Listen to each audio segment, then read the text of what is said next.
The new government has now capped sums to be paid to former presidents for pension and other benefits. On Thursday, the government amended the Former President's Benefits and Other Facilities Act. Finance Minister Winston Jordan told the House that the government cannot sustain an open-ended, uncapped sum. We have a situation where a former president is enjoying a tax-free pension. Notice the United States former president pays a taxable pension. We have a former president enjoying a tax-free pension equivalent to 7/8 of the salary of a sitting president. The current salary of the sitting president is $1,690,934. So the current pension of a former president is $1,427,067, tax-free. He compared the pension paid to former presidents to public servants' pension. Here I want to make reference to a recently retired graduate headmistress who had worked for 417 months. That will make approximately 34¾ years.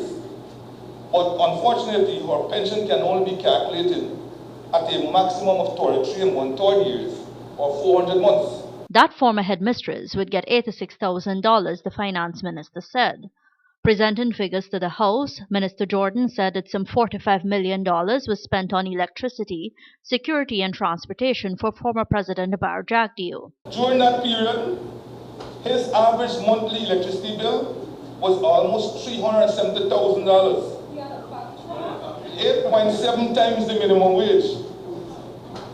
And his unlimited security bill cost on average $753,000 per month, 17.6 times the minimum wage, and 1.7 times the current salary of a senior minister of the government. During that period, $15.2 million was spent on transportation, with 3/4 of that amount being spent between December 2013 and February 2014.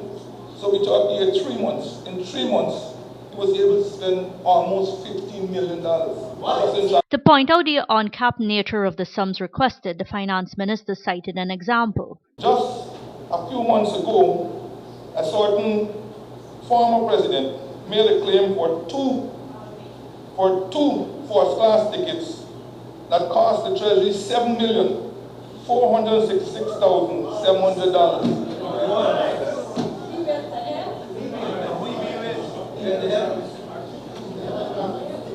The tragedy of this, Mr. Speaker, are several. Just on this one alone, there are several. If you leave a benefit of this nature as open as this nature, then somebody could pick the time that they want to go on vacation, the high season. Vice President and Public Security Minister Kemraj Ramjatan, who argued that the figures must be capped, pointed to the staffing afforded to a former president. We could not have given uncapped gardeners and maids and things like that. We had to cap them at 3 staff clerical and 3 staff in relation to tasks assigned to President officially. Non-political purposes must be a qualification. The government also amended the bill to capture any president who may have served, pointing out that the act spoke to presidents who served 5-year terms. Former President Donald Ramotar, who served 3 years, would be a beneficiary. For Prime News, Nazima Raghaber.